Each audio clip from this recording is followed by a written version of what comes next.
guys. Aku Damelia dan aku akan membuat belajar kamu jadi lebih mudah dan happy. Ayo subscribe.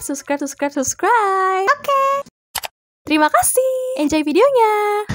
Oke guys, sekarang kita akan belajar mengenai komponen plan di dalam fiber optik. Nah, jadi komponen plan atau komponen-komponen yang akan diletakkan gitu ya, itu merupakan bagian dari OSP atau ISP. Jadi komponen itu bisa di luar gedung, bisa di dalam gedung. Nah, secara umum komponen ini dibagi menjadi 3 bagian. Ada termination box, artinya ini adalah tempat-tempat untuk terminasi gitu ya. Lalu ada joint closure, ini adalah sebagai alat sambung ya. Jadi kalau misalnya ada kabel-kabel, dia akan disambung melalui joint closure.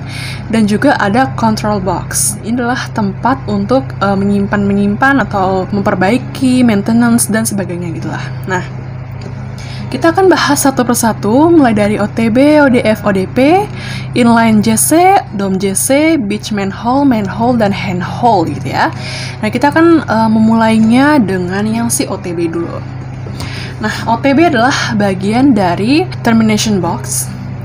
Dan bentuknya itu seperti ini, teman-teman, bentuknya. Nah, pertama-tama itu adalah kabel masuk lewat sini ya. Ini adalah kabel masuk. Dan kabel ini tuh bisa merupakan kabel dari OSP dari luar gedung atau kabel dari dalam gitu ya, tergantung. Kalau misalnya nih si OTB ini dalam gedung gitulah, maka kabel ini disebut juga dengan kabel ISP karena dia sudah masuk ke dalam gedung. Tapi kalau misalnya ini OTB itu terletak di tiang-tiang listrik gitu ya, maka dari itu kabel ini disebut dengan kabel OSP. Pokoknya kabelnya itu bisa berupa ISP atau OSP tergantung penempatan si OTB-nya. Nah, pertama si kabel itu akan masuk ke sini. Pas masuk, si kabel ini akan dibelah ya. Jadi cupnya itu keluar gitu kan. Lalu si cupnya itu akan dibelah lagi, keluarlah core-core-nya. Nah, core-core-nya akan disambung, teman-teman. Akan disambung melalui si pigtail. Ini namanya pigtail. Jadi ceritanya gini. Pertama pas kabel masuk, dia akan keluar cupnya seperti ini ya teman-teman. Ini cerita cupnya. Kemudian cupnya ini akan keluar lagi seperti ini. Ada core-core-nya banyak ya kan, warna-warni. Nah, kemudian core ini akan disambung ke pigtail. Di sini disambung, di splice artinya. Nah, ini adalah namanya protection slip, artinya dia akan melindungi dari sambungannya gitu ya. Karena kalau misalnya sambungan itu kan rentan putus gitu ya, maka dari itu harus dilindungi melalui si protection slip. Nah, kemudian setelah dia dilindungi seperti ini, si core ini akan disambungin ke pigtail. Ini pigtailnya. Nah, pigtail itu bisa berwarna-warni. Warna-warninya itu tergantung pada warna si core-nya. Jadi sesuai gitu loh, teman-teman. Kemudian dari pigtail, dia akan menuju ke konektor gitu ya. Nah, sebelum kita membahas lebih lanjut lagi, ini namanya adalah kaset. Dimana kaset ini terletak di belakang si OTB ini. Jadi kalau misalnya OTB ini dibuka seret, maka mengandungnya si kaset. Jadi pertama-tamanya si kabel ini masuk, terus dia akan masuk lewat belakang gitu ya, lewat belakang. Terus di splice seperti ini, kemudian digabungin melalui si pigtail, kemudian kabel dari si pigtail akan keluar dari belakang nih, akan keluar set. Nah, jadilah seperti ini. Oke, katanya si pigtail tuh berwarna-warni sesuai core. Ini kenapa warnanya putih? Kalau ini adalah ada lapisan lagi teman-teman kalau di sini. Jadi setelah dia dikasih pigtail yang berwarna-warna, ada lapisan lagi, lapisan itu warna putih. Maka di sini kelihatannya tuh putih. Padahal aslinya tuh si pigtail warna-warni gitu ya teman-teman.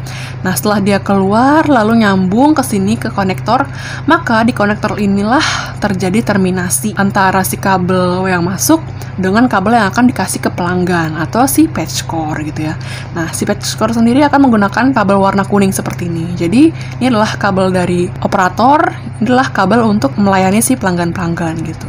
Nah, kalau ini tuh contohnya si kabel OTB yang bentuknya tuh box gitu ya. Terus ada juga yang OTB bentuknya rak-rak seperti ini. Dinamakan juga dengan rak mounted gitu ya. Jadi dia seperti ini, tipis bentuknya. Nah, pertama-tama ada kabel masuk gitu kan. Nah, kabelnya tuh akan di-splice di kaset ini. Kemudian di kaset ini akan diterminasi gitu ya, dikeluarin. Lalu di sini, ini optical konektornya di sebelah sini. Kalau yang sebelumnya kan di sini nih ya teman-teman, di sini. Nah, kalau yang ini di sini. Nanti di sini tinggal disambung-sambungin deh gitu. Nah, ini adalah satu OTB aja. Nah, kalau misalnya OTB-nya ada banyak, terus ditaruh dalam satu rak, maka bentuknya akan seperti ini. Jadi adalah OTB yang pertama, ini OTB yang kedua, OTB yang ketiga, OTB keempat, dan seterusnya. Pokoknya ini adalah dirak-rakin. Nah, biasanya kalau misalnya dirak-rak seperti ini adalah khusus untuk kapasitas yang besar-besar gitu ya. Nah, kalau yang sebelumnya kan cuma segini nih, data yang kuning-kuning cuma segini. Nah, kalau misalnya yang ini, itu bisa banyak banget gitu. Karena dia di dalam rak ini terdapat banyak sekali OTB. Nah, kalau OTB yang bentuknya begini, artinya dia ditaruh di atas tiang gitu ya. Nah, kalau di atas tiang berarti kabelnya itu masuk. Nah, dimana kabelnya ini merupakan kabel OSP ya, karena dia di luar. Terus dia itu masuk ke sini, lalu kabel ini akan dimasukkan ke dalam kaset.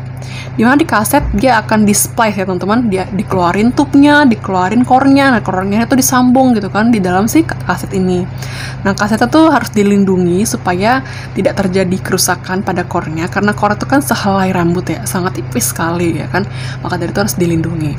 Setelah dia masuk ke sini, disambung ke pigtail, maka keluarlah seperti ini. Kan berwarna-warni ini pigtailnya nih, lihat nih, kalau ini berwarna-warni gitu kelihatan. Nah, nanti dari sini baru disambung-sambungin ke kabel-kabel ke pelanggan patch core. Ini sama juga bentuknya seperti ini. Di kabel masuk, terus kabelnya tuh dibuka, keluar cup-cupnya, di cup-cupnya dia akan dimasukin ke dalam kaset ya. Terus kaset ini akan di splice si core-core-nya itu, core-core-nya akan nyambung ke sini, ke pigtailnya. Lalu dari pigtail ini akan ke pelanggan ya. Di sini adalah pelanggan, di sini adalah si tempat kabelnya masuk. Nah, ini kasetnya. Dari pelanggan bisa banyak. Nah, ini adalah contoh si OTB yang di tiang-tiang listrik gitu. Secara umum bentuk komunikasi si OTB itu seperti ini. Jadi antara terminasi satu dan terminasi lainnya itu kan saling menyambung seperti ini. Ada OTB 1, dia nyambung melalui kabel masuk ke OTB 2 gitu. Nah, di sini ada port-portnya nih. Nah, port-port ini biasanya itu disusun secara berurutan. Misalnya nih yang pertama port 1, nih port 2, nih port 3, maka nyampe di sini juga nih. Ini port 1, port 2, port 3 gitu ya. Atau dari bawah, misalnya nih port 1, port 2, port 3, pokoknya dia harus berurutan. Gimana sih Kak kalau misalnya nggak berurutan gitu? Kalau nggak berurutan maka perlu dicek lagi, lalu dibenerin gitu sama orang yang bertanggung jawab antara si terminasi ini gitu ya, supaya kalau misalnya ada maintenance lebih mudah. Nah, biasanya selain dia menginstalasi port-portnya, misalnya disambung-sambungin gitu, dia juga mengukur redamannya gitu loh teman-teman. Jadi satu port ini redamannya berapa gitu ya. Nanti kalau misalnya ada kerusakan di kemudian hari, dia telah mengetahui, oh redamannya waktu itu segini, oh berarti kayak begini gitu. Dan mereka kan akan naruh catatan si redaman itu ke dalam label. Jadi labelnya akan ditaruh per port gitu. Ini adalah bagian si OTB. Selanjutnya adalah bagian ODF ya teman-teman, atau Optical Distribution Frame. Nah, kalau ini adalah untuk terminasi yang multiple ya. Jadi kalau yang OTB itu kan dari terminasi satu ke terminasi yang satu lagi. Jadi jalurnya itu kayak lurus aja gitu. Nah, kalau ini bisa bermacam-macam. Ada dari rute 1, rute 2, rute 3, rute 4, terus bergabung semua di sini. Diterminasi semua di sini gitu ya. Nah, biasanya ini adalah daerah-daerah yang berjauhan. Kayak misalnya ini dari Tanah Abang, ini di Bundaran HI gitu, ini Pancoran gitu kan, terus ini di Blok M. Nah, mereka akan bergabung di sebelah sini, ODF gitu ya. Nah, terus masing-masing rute ini juga mengandung ratusan core gitu ya. Jadi ratusan core digabung di sini terminasi gitu ya. Supaya dia memiliki jalur dari sini ke sana, dari sini ke sana gitu ya. Pokoknya seluruh ini akan memiliki jalur ke masing-masing si rute. Nah, bentuknya seperti apa? Seperti ini bentuknya. Dimana bentuk ini sangat-sangat familiar yang kalian lihat gitu ya. Di jalanan tuh banyak sekali seperti ini. Jadi secara umum tuh kabelnya itu kan terdiri dari 4 rute ya teman-teman. Dari beberapa rute gitu. Terus kabelnya pertama masuk. Nah, setelah masuk di bagian sini, di kotak bawah ini, adalah tempat pengupasan si kabel. Dimana kabelnya akan dikupas, jadi keluar cup-cupnya. Kemudian cup-cupnya akan dikupas lagi, keluar core-core-nya.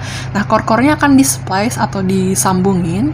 Di sini, di kaset. Ini ada kasetnya di sebelah sini. Kemudian dari kaset, dia akan nyambung ya kan, melalui si pigtail.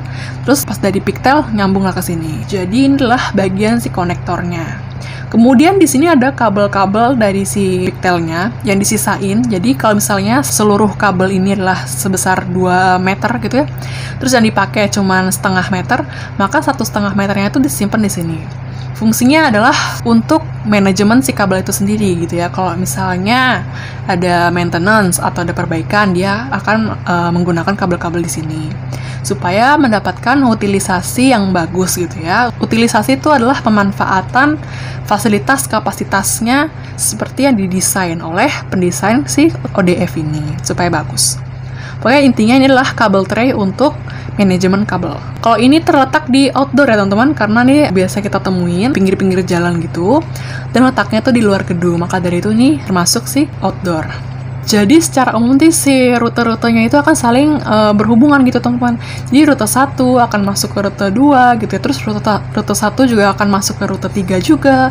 Terus ke rute 4 juga gitu ya teman-teman. Terus rute 2 ke rute 1, ke rute 3, ke rute 4 gini. Nah, makanya saling sambung menyambung lah antara keempat rute ini. Ini adalah contoh si ODF yang di outdoor ya teman-teman, yang di luar. Kalian sering lihat kan kayak gini. Nah, kalau ini adalah contoh yang dalam ruangan gitu ya. Nah, kalau di luar kan terdapat kotak yang gede nih, tempat pengupasan kabel. Nah, kalau yang di dalam bentuknya seperti ini. Nah, jadi ada kabel masuk, terus kabelnya ini dari 4 arah gitu ya, 4 rute. Nanti pas masuk dia akan dikupas ya, lalu ketemu tube-nya, ketemu core-nya, lalu core-nya akan disimpan di kaset ya teman-teman. Terus pas dari kaset akan taruh di port-portnya. Ini portnya banyak sekali ya kan? Portnya banyak sekali. Kemudian ini adalah kabel tray untuk manajemen si kabelnya itu sendiri. Oke, paham sampai sini ya. Kemudian di sini adalah ODP atau Optical Distribution Panel. Nah, kalau ODP ini biasanya digunakan untuk distribusi antar pelanggan gitu teman-teman. Kalau yang ini biasanya tempat terminasi antar si operator gitu ya. Yang ini juga terminasi antar operator. Kalau yang dipakai untuk si pelanggan itu biasanya kita menggunakan ODP. Tanpa kalian sadari, sebenarnya kalian tuh telah dikelilingi oleh ODP. Kalian tinggal pergi aja ke tiang listrik. Kalian lihat di tiang-tiang listrik itu terdapat ODP. Karena itulah terminasi dari operator ke kita gitu ya, ke pelanggan. Jadi dari operator atau central office, nih central office tuh disebut juga dengan kayak operator, dia akan menggunakan kabel feeder lalu menuju si ODP, di mana dari ODP ini akan disebar ke masing-masing pelanggan gitu ya. Nah, pelanggan itu bisa perumahan gitu, bisa gedung-gedung seperti ini, perkantoran atau yang lain-lainnya. Kalau di sini tuh ceritanya itu perkantoran gitu ya, atau gedung-gedung bertingkat. Jadi dari ODP ini akan masuk, nanti dari sini akan diterminasi lagi, terdapat kabel-kabel yang akan menuju si masing-masing lantai dalam si gedung itu. Jadi seperti ini bentuk si ODP itu. Kalau misalnya kita bongkar, adalah kabel dari si central office ya teman-teman, dari sini kabelnya masuk gitu ya. Nanti kabel ini akan mengeluarkan port-port untuk customer-customer atau pelanggan-pelanggan gitu. Jadi dari satu kabel akan menuju ke kabel-kabel yang banyak ini. Caranya ialah dia menggunakan optical splitter. Jadi di sini adalah prisma, di mana prisma kaca ini fungsinya untuk membagi cahaya dari satu titik ke titik lain. Jadi dari satu titik ini ke titik-titik lain yang sebelah sini. Jadi dibagi si optical splitter ini. Oke, sampai sini dulu pembahasan kita mengenai terminasi ya teman-teman, komponen-komponen dalam terminasi. Selanjutnya kita akan membahas mengenai komponen dalam penyambungan atau si joint closure.